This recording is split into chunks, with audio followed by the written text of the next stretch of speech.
Never seen a smile so big on my little old lady's face until I tell her I'm going fishing all weekend. Pack up all of my baby, I make plans for 7:45, and I swing around, pick up my date for the weekend. Some reason she seems to please when I'm leaving. There's something I'm missing when I'm gone fishing. When I'm gone fishing. When I'm gone fishing.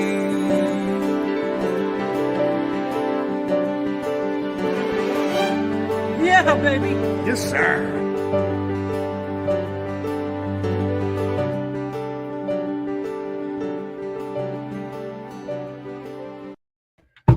Well, good evening, folks. Chris Moore's in the house. Good to see you. How you doing, Chris? Luke's in the house as well. Steve Shaw, yeah. Thoughts and prayers for those in Saskatchewan. What a horrific incident that happened out there. Speechless. I don't even know how to put it into words other than Steve. You said it best. Thoughts and prayers for those in Saskatchewan. It's just a unfortunate reminder that we're still there in terms of the ugliness that the world is. Hopefully that can change. Hopefully we can do a little bit to help that tonight with some of you fantastic people like Manny. How you doing? What's up, buddy? Good to see you. Robbie. Very unfortunate because I made a post today, and Robbie and the rest of the Cabby's Custom Jigs family, I apologize profusely. I dig all of your stuff out, so I don't know what happened to your photo, but I did a post today in regards to all the prizes are finally put together for the CFN Fish Off, as well as all the combos. And a big shout out, thank you to Pow Castings because they're going to help with the shipping, which, as you know, has gone up quite dramatically this year. And without that help, it would have been very difficult for CFN to get your prizes out to you any sooner than, say, right now. So I apologize for the delay. I know Dave Sanderson has been, he texted me, I think Friday, just to let me know some of you have reached out, but they are packed up and they are going to be going out this week. So thanks for your patience. Congratulations, of course, to the winners. But I wanted to take the time because one of the posts that I did make today, unfortunately, did not include the uploaded photo of Cabby's Custom Jigs. And the importance of this is they are going to be putting a prize pack in all of the provincial winners, including the overall winners. And we had this all divided up and set up for all of our prize packs. But Cabby's, they're not just doing jigs. They're doing spoons. And I mean, the detail on these spoons in terms of colors is just like absolutely incredible. Nice perch color. Beautiful. That's like a purple haze. Another perch color. Like just beautiful stuff that's being put out by Cabby's. And I'm hoping that you guys can all see this. Not to mention, we've got deep diver crankbaits. Right? With like that's a perfect, look at that cotton candy type design.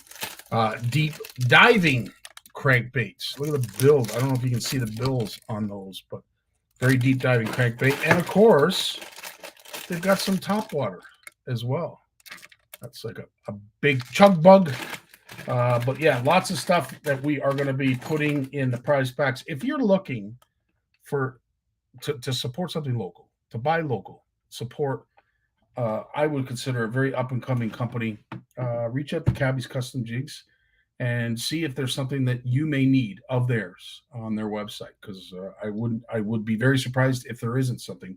They do spinner baits, they do worm harnesses, they do jigs, hair jigs, so a whole bunch of stuff. But again, very generous of them to offer up some prizes for our CFN Fish Off and all of our winners. So big shout out to Cabby's, as well as the Mad Scientists.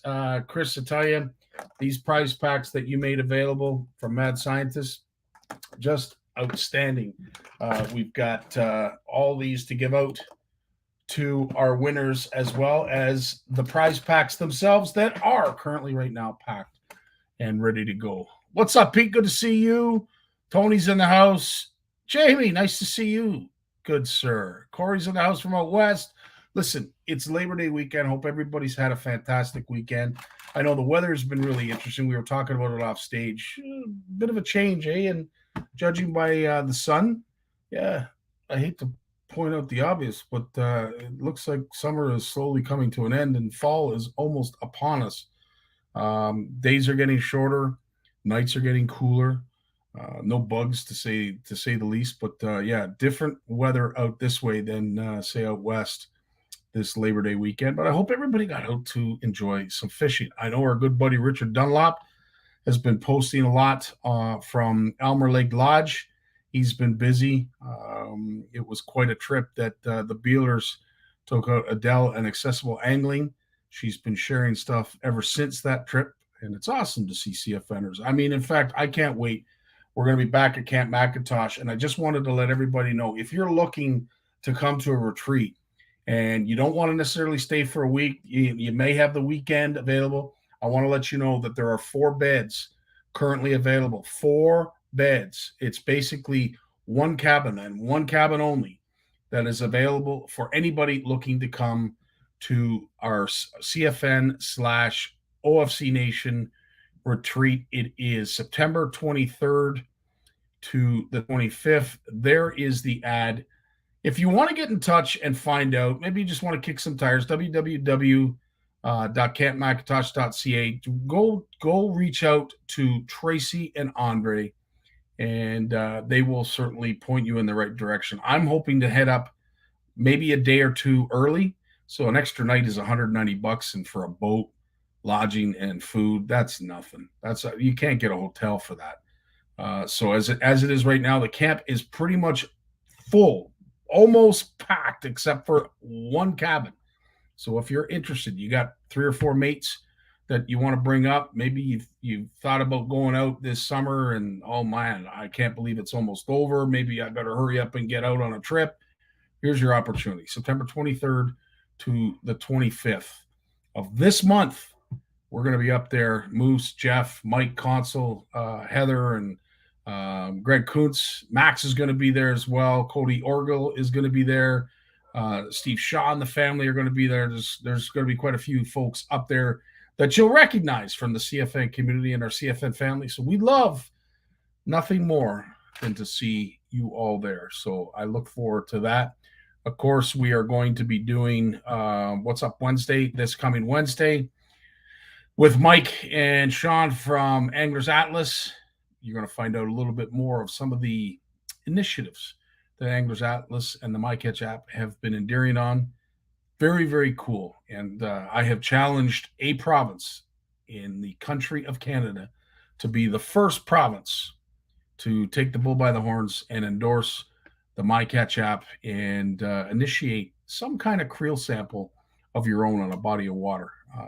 I think it's awesome that the science is thirsty for this kind of information, and they have now begun to bridge that gap between the anglers and our scientists when it comes to fisheries management. Just absolutely love the concept of what the MyCatch app is doing and promoting, and the folks over at Anglers Atlas. I tell you, you've hit it out of the park. Ryan Thompson's in the house. Good to see you. Jamie, yes. True North Baits. Big shout out and thank you to True North Baits for their generous donation. Again, I had a lot of fun yesterday putting all those prize packs together. Unfortunately, for whatever reason, the 2 photos that I had didn't upload, so I'm going to have to try that after we're done live here. But thanks to Cabby, thanks to Mad Scientist, and of course everybody else that was mentioned on the post. Without you folks, we just don't have prizes for our community, and I can't thank you enough. Jamie's got ice fishing on the brain. Yes, I do believe he might be at the Winnipeg Ice Fishing Show, representing True North Baits. So, Jamie, congratulations to that. Of course, big shout out, of course, the Ugly Boys, who also donate generously each and every year, and all the prizes that were available through them. Oh, man, I tell you, these are some of the links. If you're interested, support local. These folks need us, man. I tell you, if there's a a jig or any kind of terminal tackle or what have you. I mean, Ugly Boys to Cabby's Custom Jigs to True North Baits to our boys over here at North Shore Tackle, who still, some are still here. They still have a sale on. So go over to northshoretackle.ca and take advantage of the sale that is been made available. But yeah, again, I hope everybody had a great weekend, and I hope no one's dealing with the kind of negativity that we heard about in Saskatchewan. I'll give you a little bit of my own. I got lucky on Friday, knock on wood. My mother called me. It's that call that nobody wants to hear. You know, I don't feel good. I have pain. I threw up. I mean, all the ticks, right? We're ticking so many boxes to the point where obviously, you know, I would have been silly not to call the ambulance. But as it turned out, thankfully, although we sat for many hours, my sister and myself, waiting for some direction, maybe a prognosis, anything, it was a gallstone. So thankfully, it was a gallstone. All is well. But yeah, what a scare. That's all I can say. What a friggin' scare that was Friday. Anyway, I hope everybody had anything other than that this weekend and you were dealing with nothing but fishing stories and good times. But on that note, I don't have any other announcements. This is going to be a very quick show. So as I said, make sure you share, make sure you like. If there are folks that are just, you know, perhaps maybe talking to you on Messenger, just have them stop by and say hi. These two folks truly appreciate when they do, and the fact that they make time for us each and every Monday like they do and continue to do so. And for many years, I might add, Jim's been at this at least 6 years now. Lawrence very close to the same, but nonetheless, we appreciate their time. And let's get right to it. We're going to do a 3-man discussion group right after a message from our sponsor.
Well, there they are. They're the boys. Big Jim's in the house. Lawrence in the house. It's not often that we have the pleasure of speaking to the both of you at the same time. Jay Barnews is going to be with us next week. Obviously, we had some family engagements. I have a feeling him and Trevor are fishing right now. That's what's going on. Weekend, man. It's family, right? Yeah, well, you said this would be a short show. I'm out of here.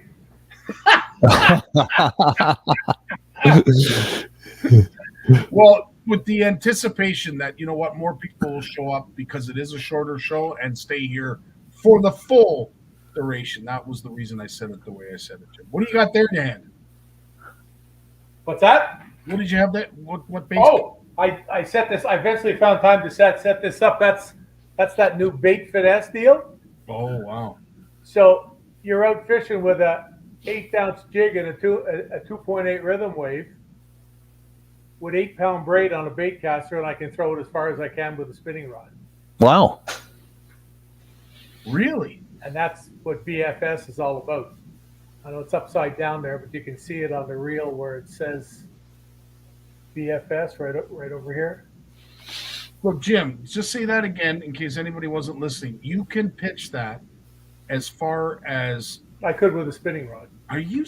Wow. What pound braid are you using? I got 8 on it. 8-pound braid. Man, that's so thin. That's crazy. Yeah, but you remember when we used to fish with monofilament, all we ever had was 6 and 8. Yeah, for sure. But don't you find the 8-pound digs in on itself on the reel, or does a reel Well, not if compensate you're for highly that? skilled. Like I found on some of my baitcaster reels the really thin braid under 30 would dig in on itself, right? Yeah, well, And that's when it only really happens if you get stuck on something, then you pull. yeah. You know, that's when everything's just dead. It doesn't, you know, there isn't any give out there. Like I haven't had braided line cut into itself in years. And I mean, when braided line started out, the one thing I learned really, really quick one day was if you're out fishing in the rain, you don't ever use your hand to pull the line. Because I looked at my hand when the line cut into it, and every finger was right to the bone. And it takes forever to heal. Forever. Oh, forever. Like I couldn't use my hand for like 2 weeks. Yeah. It was cut so bad. Every time you folded it, it just opened right up, eh? It just opened right up. But that's one thing you want to do about be careful with braid. Man, oh man, when your skin gets a little bit soft in the rain, you don't want to be pulling it. No, but this is something that this is monstrous. Eh? I mean, like the heaviest you'll want to use on this is 1/8 of an ounce. That's the heaviest. That's amazing. That's amazing. And I'm like the learning curves there. So I've got one of Hero's little 1/8 ounce heads on there. Wow. I got the 2.8 rhythm wave on there. And I've been using those 2.8 rhythm waves, and they're great. They're great on those little jig heads. Those 2.8-inch rhythm waves on those little jig heads on the Ned rigs, it's fantastic. Oh, fantastic. Yeah. It's killer. Yeah. It's absolutely killer. And I got it on one of the new Zodiacs from last year that they just came out. I've actually started getting some with the monocoque handle. Right. So that's a hollow handle, and the vibration you wouldn't believe it. It's absolutely incredible, and the whole thing is just so light. It's like, I mean, you can hold the rod and reel by the tip. You know what I mean? It just weighs nothing. My wife was using one of those new Shimano Sensei rods, and they're really, I think they're about $75, and it's got a cork handle, 7-foot light action with a 1/8 ounce jig, fuzzy jig, and a little bit of worm on it. And she was cleaning up, man. She got smallmouth after smallmouth, and had a walleye on at one point. Just really flinging that thing out there with it. That rod has such a soft tip for throwing those light baits. And well, there ain't much pizza like an 1/8 ounce jig with a piece of worm on it. Yeah. Oh yeah. And she was just cleaning up. Like I think she had 6 smallmouth bass in the boat, and the biggest one was 2.5 pounds on a light action rod with and again, it was a spinning reel, but it had 8-pound test, you know, that ice braid on it, right? So I put one of my 1,000 size spinning reel ice fishing reels on there. It was well balanced, and she just cleaned up. That's a great little rod for the muddy. Great rod. Can't beat it. 100%. We gave away a ton of those this year to kids. It's pretty cool. That was part of the National Fishing Week deal. Yeah. That's a nice rod. It is. Yes, absolutely. Corey's asking here if you are suggesting a tip. If you're using a round casting reel and you have braided fishing line on it, take the line and wrap around the reel. That way the braid line does not dig into the spoonful of braided line. Yeah, I might not want to be doing that because you damage the line and not realize it, and where it's wrapped around the reel. Corey, maybe, I'm not 100% sure I'm understanding what it is that he's saying either. Oh, he needs to break it to pull it. To break off. Oh, I see. Okay. Break off. Yeah. I use the boat cleat. When braided lines came out at first, we got in the habit. I used to have it at the front of the boat. Right up at the front beside the depth finder, I had a little piece of dowel that was about 8 inches long, about 1 inch. And I put a screw in a little piece of Velcro, and I had the other piece of Velcro on the side of the electric motor foot pedal, and it just sat there all the time. And when you needed to break the line, we just wrapped it around the dowel and gave it a quick pull. Oh, okay, I got you. Yeah, break the line, so there's no sharp edges. There's nowhere for it to slip. I still go back to it though. You know, I had maybe an hour yesterday. I was doing some filming, underwater filming, and I still can't get over, Jim, the sensitivity of braid. It's just it's absolutely incredible, almost to the point where it's almost oversensitive. You're clicking bottom and you think you're getting hit by a fish. The smallest of fish might be tugging at your bait, and it feels a lot larger. But I just can't get over the sensitivity of braid. It's I would have to say, of all the technological advances when it comes to fishing, the one that I embrace the most is braided line. Oh, it's definitely the biggest thing, like in my lifetime in fishing, has been braided line. But why then are so many pros still using fluoro? Like a Because they're lot trying of to catch one more fish Yeah. because of the clarity. Okay, it's a clarity issue. And I'd be honest, I can't imagine not using fluoro with braid, regardless of what species of fish that I was targeting. That kind of setup is something that I would always want. I would always want that fluorocarbon leader with my braid, but I can't get over just how sensitive. Well, I still use fluorocarbon for deep diving crankbaits, that kind of stuff. I'll still use it for that. It sinks well. I'll even use it. I'll even use it for a square gill in shallow water, and tie direct to it, because you get in all kinds of little bits of weed and stuff like that. Yeah, and that's why in shallow water I just don't use a leader as often. Sure, you're probably going to catch one more fish, but I'm not fishing tournaments anymore. Yeah, and I know that when I just give it a slack for a second and just give it a little pop, it just blows the weed off it. Like, I was out the back fishing the other night here, fishing the Macbeths there with Luke doing some filming. We got some other stuff done right off the bank, which is good. nice. And it was just you just have to give it a little pop, and the weed's gone. I'm sure I was out there fishing with, I generally fishing with fluorocarbon. But when you start fishing deep diving crankbaits and you're fishing with 8 and 10 pound fluorocarbon, they go down a long way. Yeah. They go down a long way. And, fluoro sinks well, right? It's heavy. It sinks. It's not like mono more as a floating line, and braid, I guess, is somewhere in between mono and braid floats. Yeah, braid is a floater. Yeah, that's why it's great for topwaters. Yeah, frogs. Yeah, when you're using a crankbait and you're using fluorocarbon, the sinking factor, it wouldn't even come into my mind, Lawrence, because the lure's coming back to you so fast. I mean, you don't have time. It doesn't have time to sink any further. Yeah. Okay. I mean, question I do have for you, Jim. I know JP talks about it, and I've listened to some of the advice that he's offered up when it comes to for sure how to match fluorocarbon with the correct braid. One thing that he mentions on a regular basis is if you have 10 pound or 15 pound equivalent braid, that you don't go lower, maybe a tad bit lower, but you never go higher in terms of your fluorocarbon leader. You'll see very few guys do that. Yeah.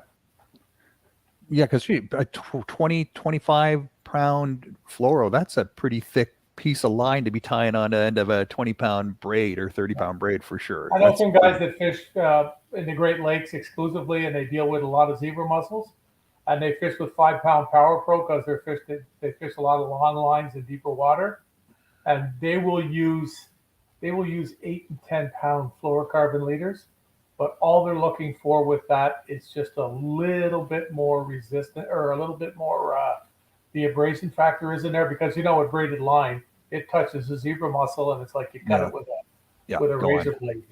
It just cuts so easy because it's material. It's not I often call it, there's no bounce factor, right? Because fluorocarbon's got a hard finish to it. Line doesn't. As soon as it starts to cut, it just cuts. It's gone. And we've played here with really sharp knives, like I'm talking knives that you shouldn't be playing with, and you hold a piece of fluorocarbon taut and put the weight of the knife on it and start to pull it, and you got to pull the full length of the knife like dead slow, and all of a sudden it cuts through, and then you take it, you put the knife on the braid, same diameter, not pound test, same diameter, like you might have 65 pound test braid to make it nice and thick, and you pull the knife like a half an inch and it's gone. It cuts through. So that's part of the reason, you use it just to save a lot of jigs and a lot of fish. not just enough.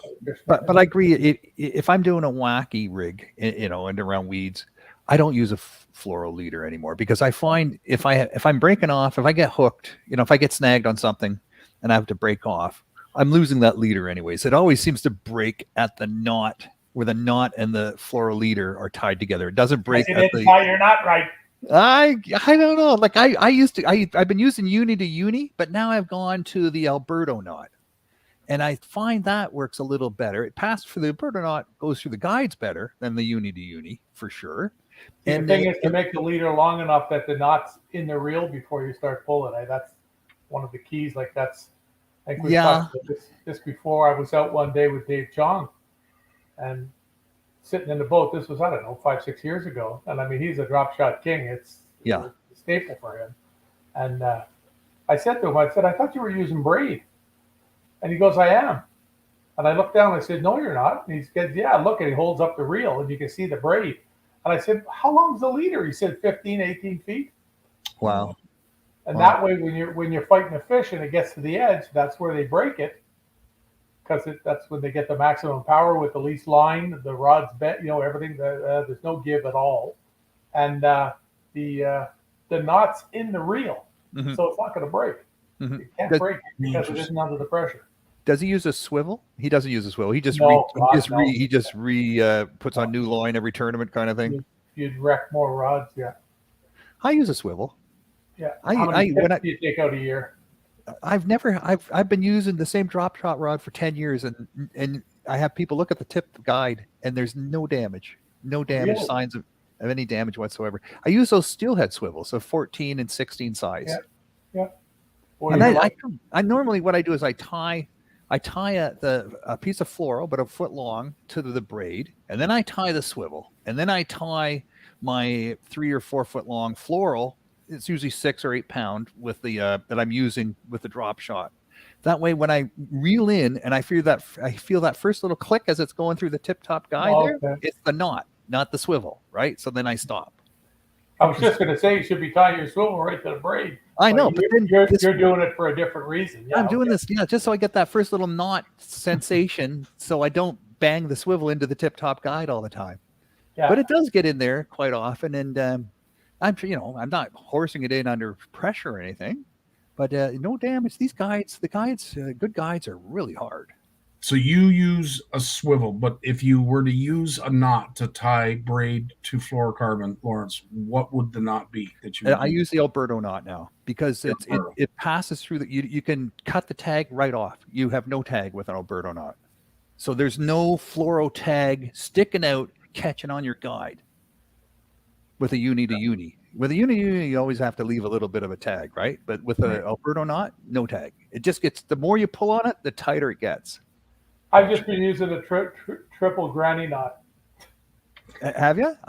No. I was going to say, I could see a double, but how do you do a triple granny knot? A surgeon knot. They call it a surgeon knot. One more time. That's okay. Hang on. I got to grab something to show you. You'll get a kick out of it. Right on. Now, Lawrence, obviously there's been a lot of talk about the FG knot. Sally is a big proponent of the blood knot. There are various knots out there, and it's something that we are definitely going to spend some time at here at CFN, is making sure that we have some good tutorials for you folks on how to tie some of these knots, because in some cases, folks are tying directly to braid. Some aren't using fluorocarbon, some might be using mono, but just to shake it up a bit and provide a little bit more of a wealth of information when it comes to knots. We're going to spend a little bit of time showing some videos on how to do it. Yeah, absolutely. I myself, I'm no expert on all knots. There's only a few of them that I myself know, so I'd like to learn too. And there's some great knots out there for different purposes. Like, if you're using really thick fluoro leaders and a thin braid, that's a whole different situation again, right? Right. So a lot depends on the lines and the weight test of the lines and what kind of knot you're going to tie. But I know a musky guy. He just ties a what the hell they call it? Just it's the basic tri-lead knot. That's all he ties. That's all he's ever tied on his musky baits and his leaders and stuff, right? And he's never had a problem. Never had a problem. It's the only knot he knows. And he's a guide. What I'm amazed at is, as much as we think we need to learn these knots for the sake of the line that we're using, sometimes it's because of the bait we're using as well. Yeah.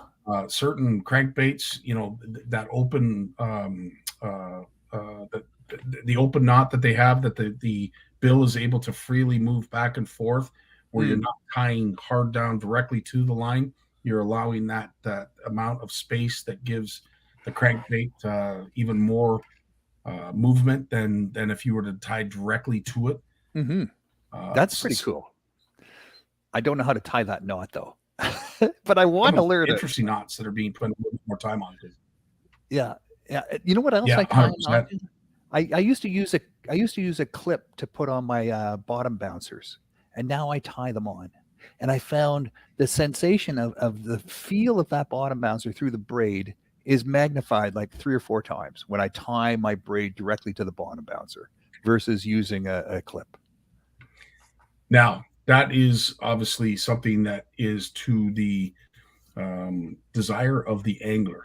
Are you one that likes to use those snap clips? Are you one that likes to change up your baits enough, whether it be crankbaits or shallow diving plug baits? Do you like to have a clip? Do you like to tie direct? What's your preference? What's your preference, Jim? Well, as you know, half the money I won in tournaments, I won fishing crankbaits, and you can see what's at the front of that. Yep. Now, there's a special clip that you prefer that has a wide gap. Yeah, it's round. I'll show you. This is the one I was using out the back the other night. It's already getting chewed up. You can see the shape of the snap there. Yeah. And that's a VMC snap. And like I told you, they don't pay me. I got nothing to do with them. The stuff that they've got, those Tokyo rigs that they're making, the VMC snaps, all that stuff out there, it's just fantastic stuff. The quality of it is second to none. And I mean, well, look at VMC. I mean, they're an absolute leader.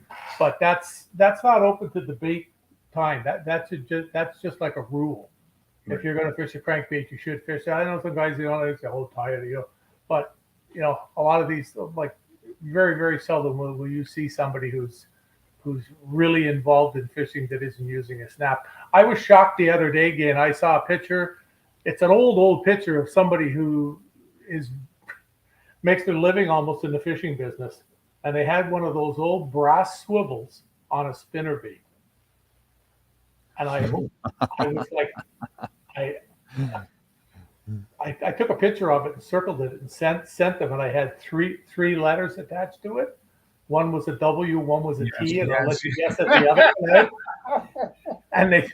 And they sent back the embarrassed face, the big icon face that was the whole size of my phone. That was like 30 years ago. Leave me alone. I said, I'm using this in my next article. Can I get a quote from you? Oh my God. But what I went to find there, so I'm talking to a guy the other day from a magazine in the States to did a little blur with him to help him, and it was on our buddy, the Flufferoozy, okay? Mm-hmm.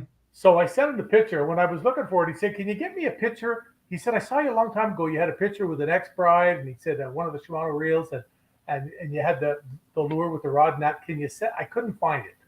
So I went really, really quick, and I found the rod, and the braid was cut off, and I wasn't going to tie it. So I grabbed just a piece of 4-pound test fluorocarbon because it's just for a picture.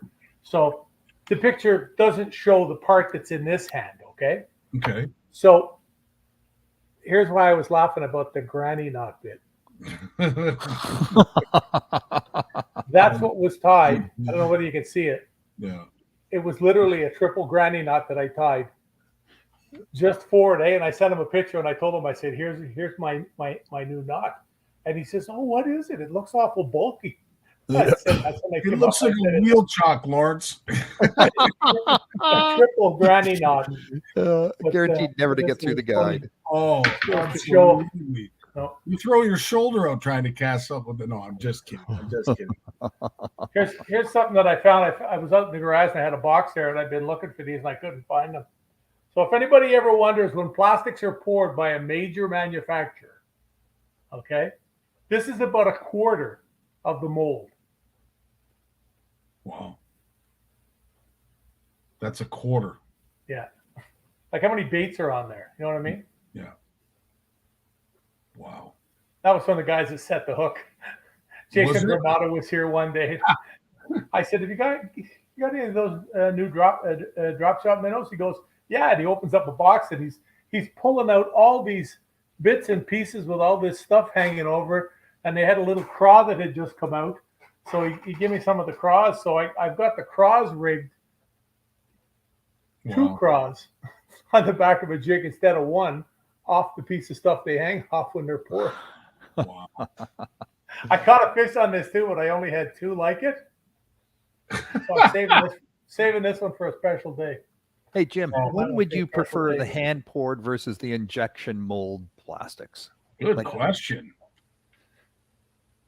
It's the, you know, it allows you to do a lot of things with hand poured stuff.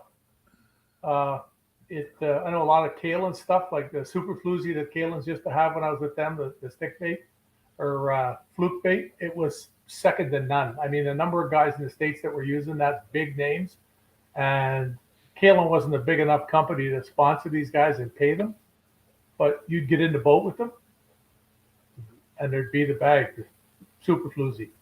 There'd be the bag with the 100 baits in it, you know, and they had some awesome colors and they were all straight as an arrow. Cause that was one of the things with Al Kalen that they did was curing the baits, letting them sit for, you know, there's no buying a bag of baits and half of them coming out of the bag and the tails are kinked one way and you got to throw half of them away. You can't use them.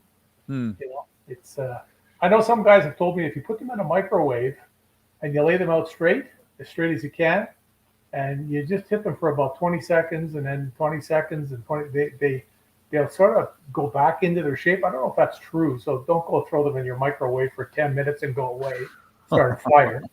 But if you do, make sure it's the metal flake one. Make sure they got lots of metal. And with the hooks. The gold foil ones. Yeah, the 4th of July all over again. Yeah. But remember the first X-Wave slammers, right? They were all hand poured, and I still have some. And they were so deadly. They were hand poured. They're soft, and I just found that, especially with smallmouth bass, you do nothing. Absolutely do nothing. Do not move the rod tip, and just the softness of those slammers moved around enough that the smallmouth couldn't resist them. Then the owner went to an injection mold system, $100,000 investment. And that lasted about a year, and then the whole thing sort of fell apart. I'm not going to get into all the background on that. But it still exists. But, yeah, no, hang on. But those baits, those slammers that came out of those injection molds, they were selling them off at a outdoor show a number of years back, and I bought a bunch of them thinking, man, I'm going to load up on these things. I can't catch anything on them. And they're hard, and they're stiff, and they don't have that suppleness of the original hand poured slammers. And I think they've gone back to the hand poured nows, haven't they? No. That's X-Zone now. That's all done by Mr. Van Ryn. Okay. So it's all injection again. I have to ask then, Jim, you've been around long enough to have a very loud opinion on this, but when it comes to hand tied, hand poured, is there more attention to detail when it's handcrafted as opposed to an injection? When it comes to plastic, not really. Some of the stuff they turn out of the machines is absolutely incredible. You know, some of it's got photo print finishes. There's all kinds of stuff on them. You know, they've got ones with foil in them and everything out there that they make. You know, everybody has their own little process too, I'm sure that they know. But, you know, when it comes down to plastics, with it being really, really soft, all that does really is give you a better hook set. The bottom line, because the hook doesn't have a hard time going through the plastic. I mean, I see so many guys out there and they say, oh, look how soft this is. I catch so many more fish. I say, well, you catch them because you get a good hook set. They say, what do you mean? I said, well, when was the last time that a smallmouth ate something that was mushy? What does he eat for a living? Crayfish. Gobies, crayfish. Yeah. Hard things. Yeah. You know, like when he gets a perch in his mouth and the dorsal fin goes up, you think he's worried about it? I was watching one the other day. There was a little video on TV, and it shows this crayfish, and it's a big dude. It's one of the ones with the one big giant claw, looks like a lobster. And about this 3-pound smallmouth swims over to it, tilts on its side, gives it the look, and just goes, and it's gone. Huh. Yeah. Oh, I better take the claws off. You might attack the fish, and they won't. I mean, like these things don't go around. Swim around. People always talk about, they look for wounded minnows. Yeah, if a wounded minnow swims by, they eat it. It's an easy target. But Big Jim, I remember back in the 80s on Lake Erie, people paid premium for soft-shelled crayfish for smallmouth bass fishing on Lake Erie. Yeah. And now they're illegal. They're illegal. They just attract, because smallmouth, like they preferred the soft-shelled crayfish, the crayfish that just molted, that got out of their hard shell, and were naked with their new soft shell, no hardness on it yet, and the smallmouth bass would prefer those over the hard shell. And you pay 5 times more for these soft shell crayfish to go fish on a Lake Erie for smallmouth bass with them. And people swore by them. People swore by the soft shell crayfish. And it got to the point where the government actually outlawed the sale of them. Wow. Crayfish? Soft shell. Just the soft shell. Yeah. Interesting. Steve brings up a good point in terms of custom-made colors when it comes to plastics. Obviously. Oh yeah, the kaolin stuff was beautiful. Yeah, but look at some of the colors that come out of the stuff that's. I mean, X-Zone, whoever like Set the Hook. Some of the stuff they've got, the colors are just absolutely beautiful. Yeah, there's some of the Berkeley stuff.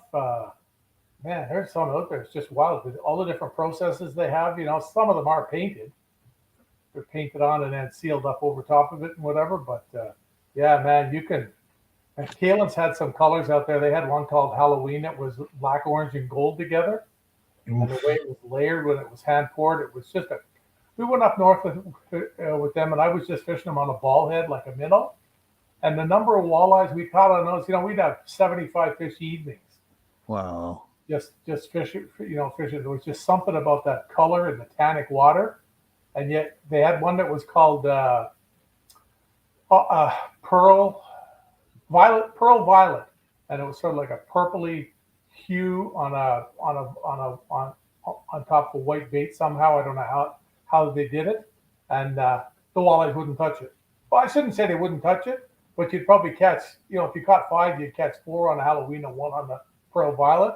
And yet when I went smallmouth fishing, it was the exact opposite way around. There was something about that bait fish deal. They just like to crush it, Now, I've got to ask the two of you, because this is something that I have only done once myself, because I've only been in a situation where the fishing was just that good, where you basically go through your tackle box looking for something that they won't bite. What is there one thing, Jim, that you've thrown on in a situation much like that, where your intentions were, if the fish bites this is going to be epic, but you had no intentions of catching a fish with what you just put on your line?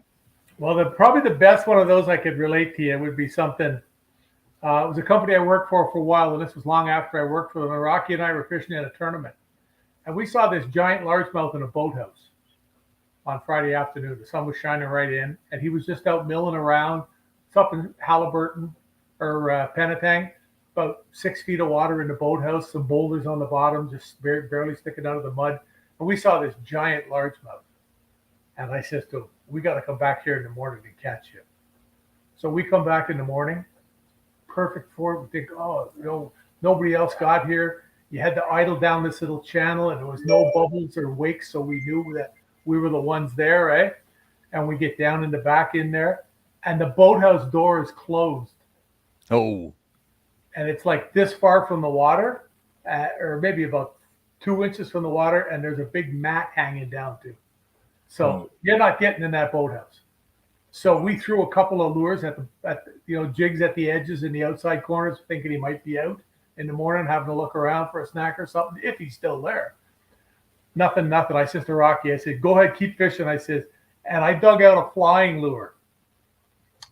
I had a box in the boat from when I had work. I had all kinds of stuff from them. There was the company distributed a whole bunch of stuff. So I got the 4-inch flying lure, and I look at him and I go, which one? And he goes, neither. I showed him too. And he goes, neither. And he gets this sheepish grin as he used to. And I said, well, we got to try it. So I cut off the jig. I put the flying lure on. It wasn't very heavy, and but it had a really good strong hook in it. So, and I landed this far from the edge of the mat. I thought, oh no, it's going to stick in the mat, and it didn't. So I let it sink, and right away I feel the line being pulled, and I just I just hit the free spool and I'm feeding the line, and it goes underneath there, and I tighten up the line, and it's already there. He's gotten it because it's gone back about 4 or 5 feet under the boathouse as it sunk down, and we got it was $5.95. Wow, the flying lure. Yeah. One fish in the tournament with a flying lure. I caught it. Well, I shouldn't say that. I caught another one in Pigeon Lake off a mat. Just playing with it to see if it would swim backwards in the crystal clear water, if I could see it go. And I didn't even think there was a fish. Like I wasn't even looking for a fish. I just wanted to see what it would do. And I landed in the water right beside the mat, and it went underneath the mat. And about 2 seconds later, I see a flash, and here comes a fish out with it, and 2 or 3 more following him. It was only about a 2-pounder, though. But yeah, that I'll never forget that big fish. We won $1,000 for that too, and that was like 250 years ago. So with the exchange on that, that's a lot of money. That's a lot of money. That's a 100%. lot of money. Yeah, so you're right. Yeah, cover crawl weightless rigged is good. Yeah, Cover crawl. They don't bring those here anymore. No. Now, Lawrence, I have to ask you the same question. Is there anything that you've tied on your line where you had no intentions, but every intention to catch a fish, and you were just surprised that you did based on whatever the heck it was that you had tied? Well, I do that if I'm up in the territories and I'm fishing pike, and sometimes the pike bite is just insane, right? So you just start tying on crazier and crazier things. But I'll tell you, there's something more to this. And this is some friends of mine, they guide muskie fishing, and they usually just get a 5-gallon bucket kind of thing, and they hang the lures inside around the lip of the bucket, and they pick their lures out for the morning based on the conditions, time of day, mood cycle, water clarity, blah, blah, blah, how they're going to fish, trolling, casting. And they just fill the bucket, right, with maybe a dozen lures that they're going to use that day. But the trick is, you got to be so careful not to put anything into the boat, any lure in the boat that might attract the attention of the client, because if they're attracted to a lure that you know is questionable at best, and they say, hey, I want to try that, how long are you going to argue with them? Are you going to tie it on their rod for them? How long are you going to let them struggle with that? With muskie fishing, right? It's, every cast counts because you got to cast so many times to catch a fish. Are you going to let them play with that for half an hour, 45 minutes before you're going to suggest to them, hey, maybe we'll try something else now, So you never, ever bring a bait into the boat as a muskie guide that is questionable. Not even if you think, maybe I'll try it if things get slow or something, or we're having a stellar day. Just don't bring it, because if your client picks it out and wants to use it, you're not going to argue with them. You have to let them use it, and now you're just wasted their time. Incredible. Well, there was one incident, as I said, up in Hearst, where we had, I don't know how many walleye we caught that day, but we called it the Darlington Special. It was probably the size of a pop can. It glowed like the sun, and there was under no circumstance. We were laughing too hard, really, to focus on the attention that was required in order to make this bait work the way it was designed to work. But lo and behold, God bless that pike that came up and bit it. Because I'll tell you, they're 3 grown men that wet themselves laughing that day, looking at the Darlington Special hanging out of the side of this pike. Oh my God, absolutely priceless. But another question that we have here is from Steve, and he is asking, does anyone dip their plastics? Now, Jim, I know you used to take a marker to some of your plastics to put dots or eyes or what have you. But have you ever dipped them in sorry? Yeah, I sometimes, depending on what I'll do, I'll dip the craws in chartreuse dye. Okay. There was a dye on the market called Spike It. Okay. Still out there. Yeah, really, really good dye. And the deal was that you first of all, you did it over the side of the boat. You dipped your bait in it, and within seconds It was the last thing you did. You had the bait rigged. It was on the jig head. Everything was ready to go. The next thing you were going to do was cast it in. That's you took the bait, you dipped it in this stuff, you held it over the bottle, and you dropped it in the water. And then you took it and cast it out or dropped it down the drag or whatever. We used to do it with Carolina rig crawls in the St. Lawrence for smallmouths years ago. And just the very tips of the claws, like maybe about a quarter of an inch, because a lot of times you're dragging this in 20 to 30 feet. You know, the St. Lawrence River 30 feet down isn't exactly pristinely clear. You know, it's clear. There's good clarity in it, but it just adds a little something to catch a fish's eye when it's rolling along the bottom. Because you got to remember, right, they're not, you know, the bottom's not covered with fish, and if you can attract it, if it's just something there, just a little thing that'll catch their eye, it makes a big difference. But yeah, and I know guys that use just like Sharpies. I've been in a boat muskie fishing with Mark Thorpe, and had him pull out a can of spray paint and literally just lay spray paint on a bait. Really? Well, just to right match back the in the condition. water. Yeah. Right back in the water with it. You know what I mean? So there's, you know, when you talk about all the things out there about scent and everything else, there's fresh paint on a lure. 10 minutes later, you'd get a bite, you know? Wow. Interesting. Yeah. Yeah, he had 3 or 4 cans in there. There was a black one, a white one, and I think he had some kind of a thing that was used for marking roads that was really bright orange. And he'd just spray the tail or something, and you'd look at the baits, and they, like in the boxes he had, and the baits were all, because nobody had baits that were beat up like Mark. Because he was catching 300, 350 fish a year for his clients. Jeez. And he fished every day from season open till season closed. Very seldom did he get a day off. Very, very seldom. Musky baits get so beat up. Well, it's because he was trolling them too. I mean, he's not trolling them in open water. Yeah. He's got them hammering the bottom, and you know, when you catch 20 fish on a lure, not too many guys out there have a lure that's had 20, 25 muskies bite. Well, he's got a wall full in his garage. His garage, literally, one side of the garage is wired, and there's I'm sure there's thousands of baits. And that's why they don't bring big tackle boxes with them when they go fishing with their clients. There's no way they can bring all their baits. They just go in and pick the baits for the day, you know? He had reels, that Calcutta reels that he'd had for like 15 years. And the gears, you know, they'd get the gears changed every 3 or 4 years or whatever because of the tremendous strength. They're just used like they would never be used by people. And they'd have them in a rod holder. And there was a couple that he had where the aluminum on the Calcuttas actually had like waves in it from the bouncing, the vibration of the on bait the rod bouncing. holder. Over and over again, the aluminum was actually like squished apart. It looked like it was like 3/4 frozen, and you put your thumb in it. Wow.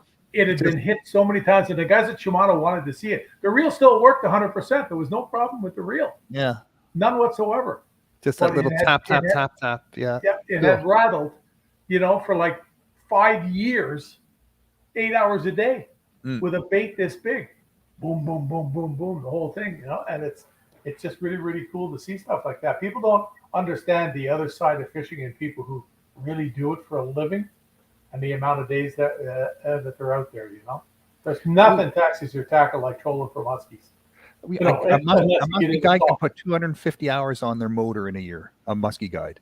You know, most people put 40, 50 hours, you know, but 250 hours and half life of an outboard motor is 500 hours. 1,000 hours is your outboard motor is pretty much finished.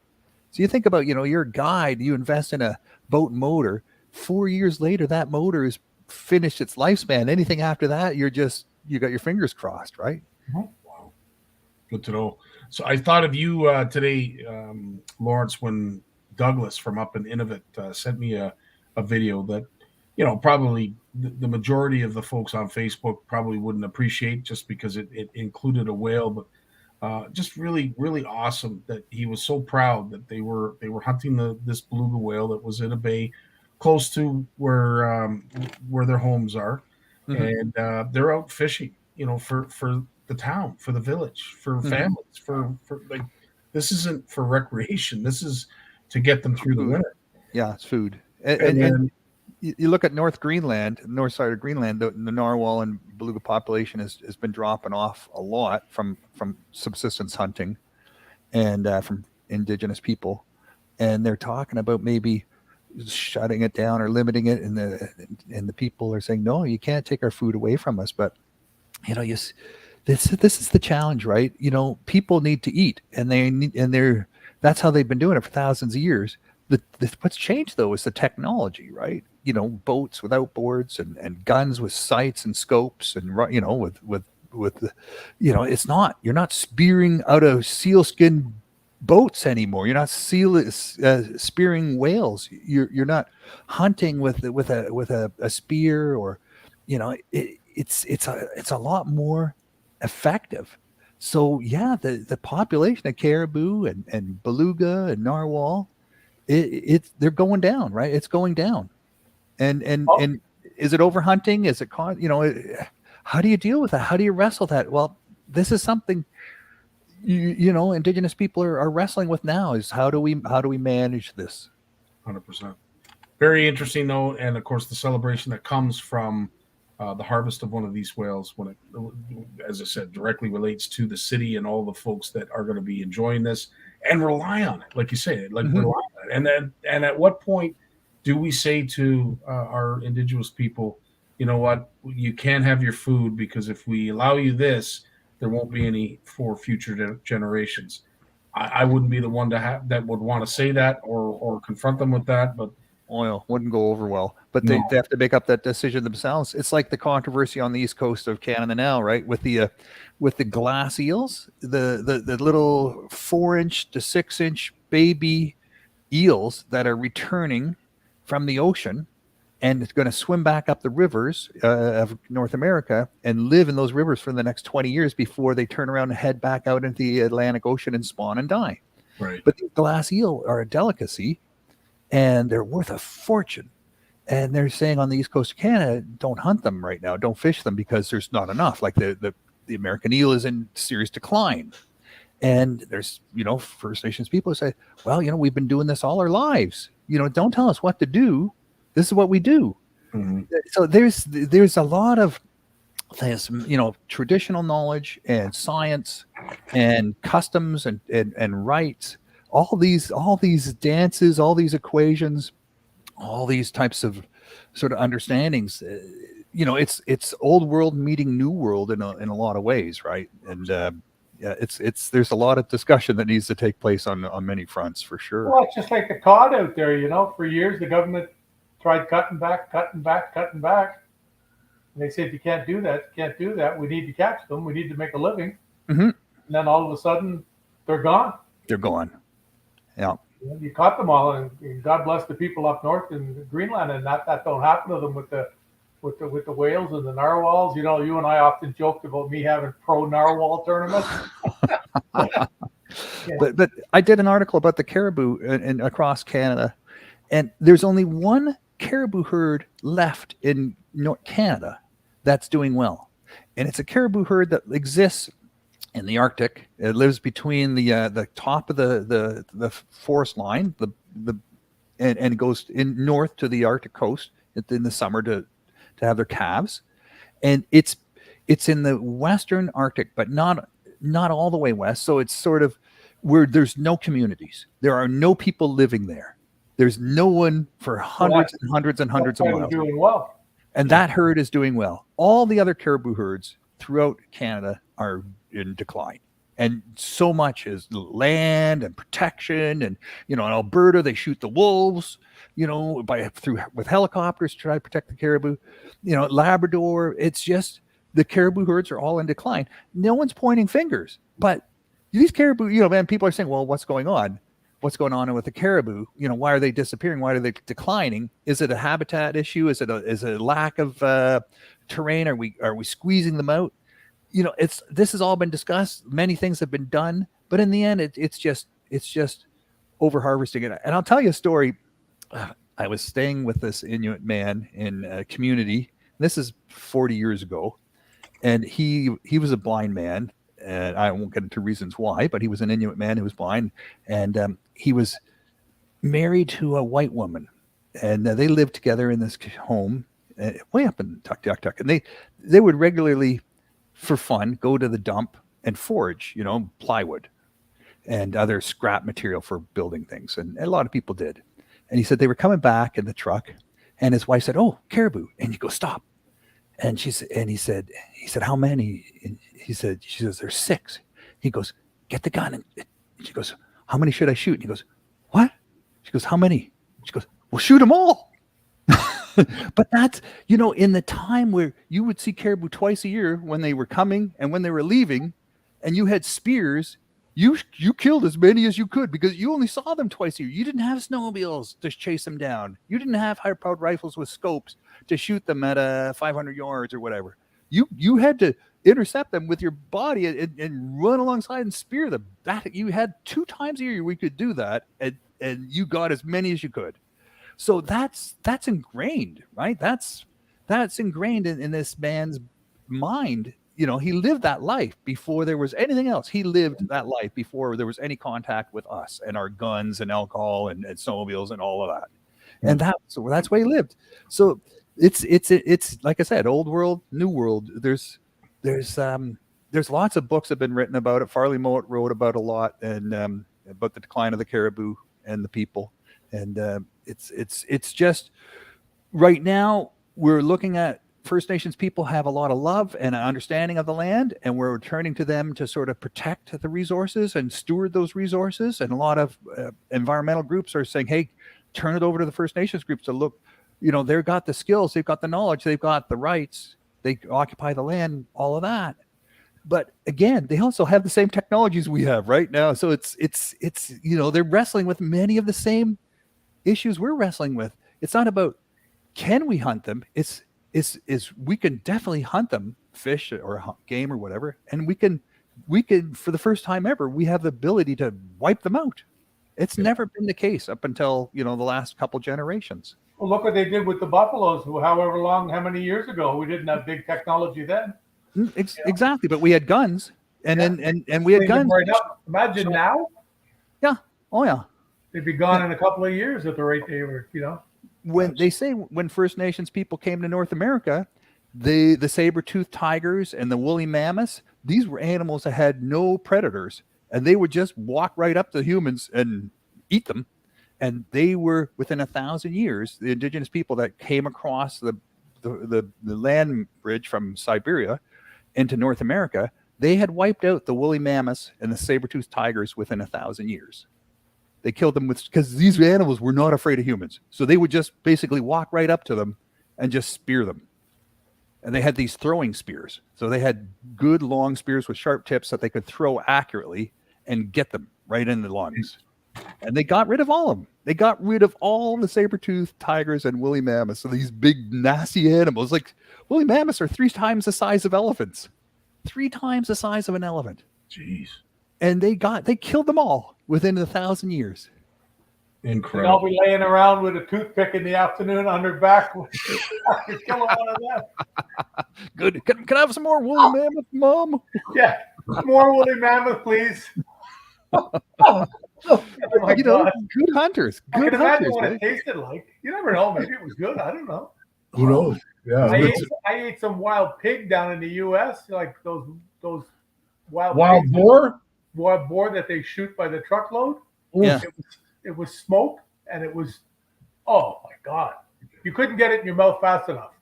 Yeah. Like, where's the toothpicks? Well, it's funny. It's funny you say this. Okay, so one thing that we have a lot of are geese, and as Bill has said, kill geese for food. There's so many. We're allowed 60 snow geese a day. Is it as easy as that, or do we have to go to alternative means of feeding people? I don't know. Do you ever eat them? They're gross. I've never had. I've only had goose sausage, but the goose sausage had to be mixed with pork. A lot of things. Yeah, you couldn't necessarily eat straight goose sausage. No. Yeah, it's. I have a buddy of mine that hunts turkeys every year. He's a turkey hunt freak. Yeah. And he always calls me and says, "Hey, we got one today. Do you want it?" I said, "Well, I thought they were so good to eat.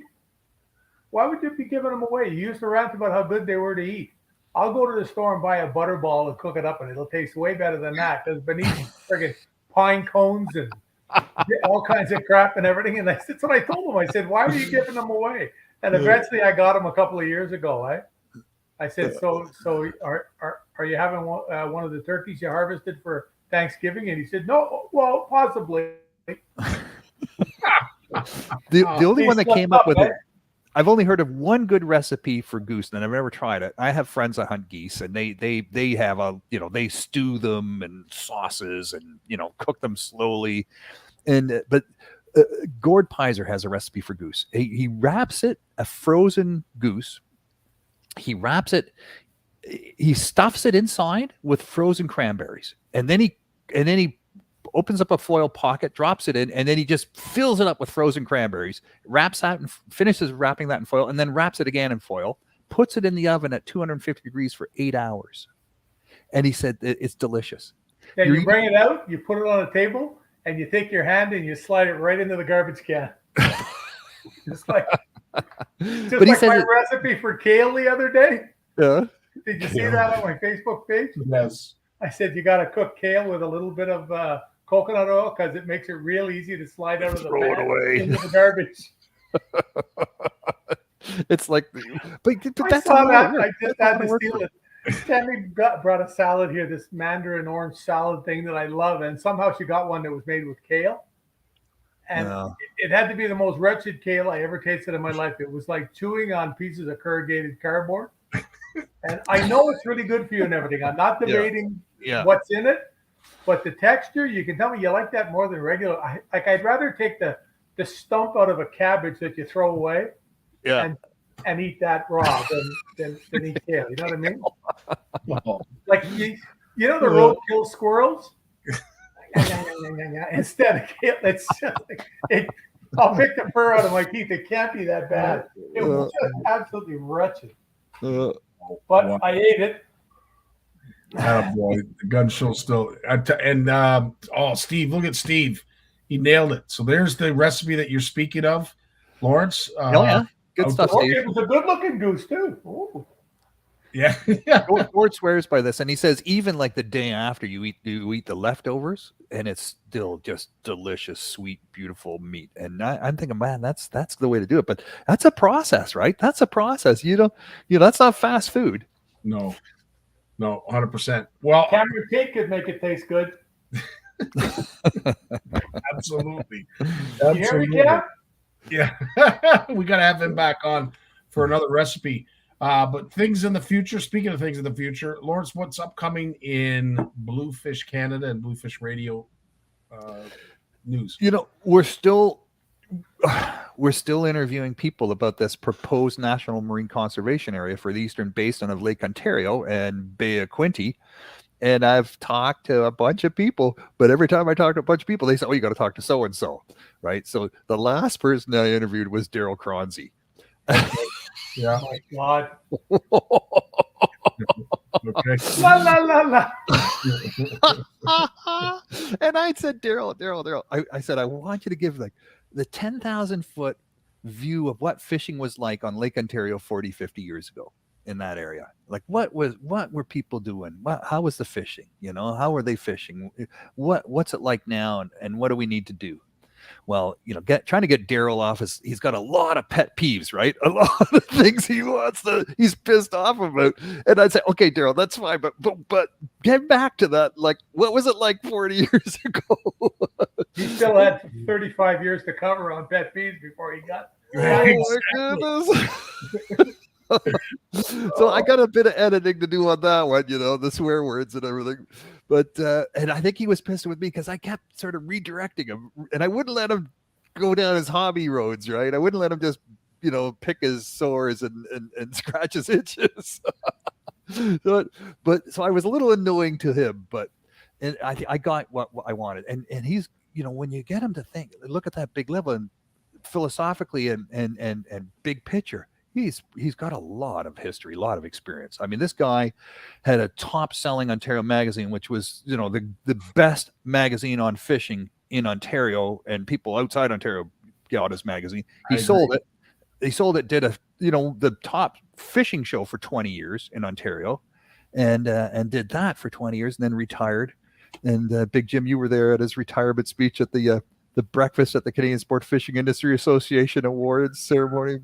Oh my God, that was a speech I wish I had recorded from Daryl Gronzi. He insulted everybody in the audience, person by person. Well, I'll tell you, one of the best experiences I've had was back in the 90s when I was sitting beside Jim at the Sportsman Show breakfast that they do every morning or every year. Well, I used to write for his magazine, when he had it out there. Yes. Okay. You used to write a lot about walleye back in the day. I remember a lot in that magazine was all about walleye. That's why I always thought of you as a walleye angler when I first met you. Anyway, we're there. As I said, I've told this story a million times. Hazel McLaughlin gets dragged in and the whole 9 yards, but Daryl's going on and on and on. And finally, Jim, because he calls it the way he sees it. And he's like, Daryl, enough. Dude, seriously, dude, like I've heard enough. I understand you have a point. I get it. But these people sitting at the table are just too damn nice to tell you to shut your mouth. And I loved him. I mean, I went out. I used to go to Sportsman Show. We'd go out and drink beer till we fell down. Yeah. I mean, but boy, he got carried away sometimes. But man, he was involved, and some of the stuff he did was really good stuff. 100%. Still is. The magazine, he did the TV show and all other stuff. But his son Josh is a wonderful fisherman, like a really, really good angler. He wins a lot of local tournaments and stuff up his way where he lives. I talk to him every once in a while there. He was really funny. I phoned him a few years ago. I was up at Sagamok and I said, "Where's that little crappie lake up here you told me about?" So he told me where it was, And he said, "Where are you?" And I said, "I'm right in Massey." He said, "It's only 20 minutes away. Why don't you go up and try it?" So I didn't really have anything with me to fish with. I had a rod that I tried to catch a pink salmon on a pink Senko because he said I couldn't do it, and I hooked one, but it got off. Bugger. I was grabbing. It was in like this much water, and I'm standing in the sand trying to grab it, and it just got off. But I did hook one. But I went up and tried to catch some crappies at this place, and I found the little path he talked about, and everything went down. Every cast they were chasing, but I didn't have anything that would, we caught a couple, but because I was just using little pieces of Senko that were pink, about an inch long, and you'd get the odd one that would bite it. But if you would have had a slip float or some little crankbaits or something, it would have been. And they were like this, They were all 12, 14 inches. I know some guys who ice fish there. They drive there from Toronto to ice fish for the weekend. 7-8 hour drive. Must be good. They leave Friday night. Right after work, they get to the hotel at 1 o'clock in the morning. They're up at 7 on the lake, and they fish till dark, and then they go back to the hotel, and they get up, and they fish till, maybe 3 o'clock or something, and they're home by midnight. And they'll catch like 100 over 15 inches. Wow. It's ridiculous, and it's untouched. There's a few other lakes that are close to it, and for some reason, this one has just gone unnoticed. Incredible. Yeah. Well, lads, that is an hour. It goes by so darn quick when we're having fun, and this has been fun. Some good laughs, some good stories, and we shared some good knowledge, some good ideas on how to look for the best knot, how to look for the best clip, and various other things in between.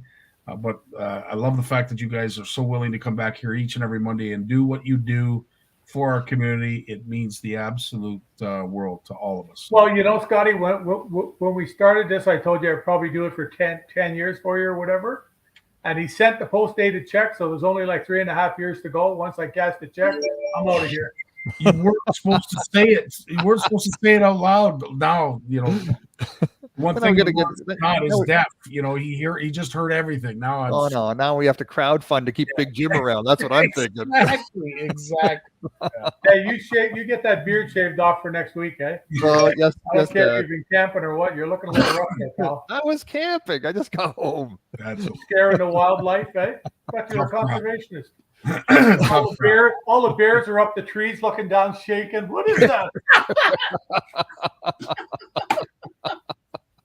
Oh, wow. Good times as always. Jets, thanks so much for joining us. You guys stay classy this week, and we look forward to seeing you out in the water with Luke. Big Jim.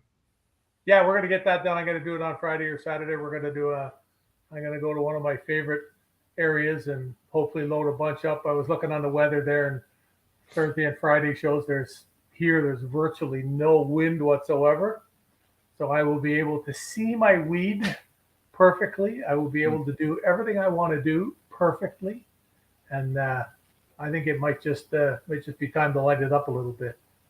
Wow. Got the boat in the water now. It's nice. Long weekend in September. I get the boat in the water. We got all the bumpers around it and everything, so makes it easier for me to get in and out of it. And the level of the water is I can just step right in. It's perfect. Like I said, Tammy said, you got to be careful. Like, no, I'll just fall in and fall out. It's no big deal. That's what it is. I'll be going fishing, so it's all good. And then, hey, this Saturday is my my breakfast on Saturday morning with the guys I went to high school with. Nice. Hard to believe it's been 3 months, since the last one. Wow. It's been 3 months, and since then, two more guys have died. Holy mackerel! Oh boy, getting old, eh?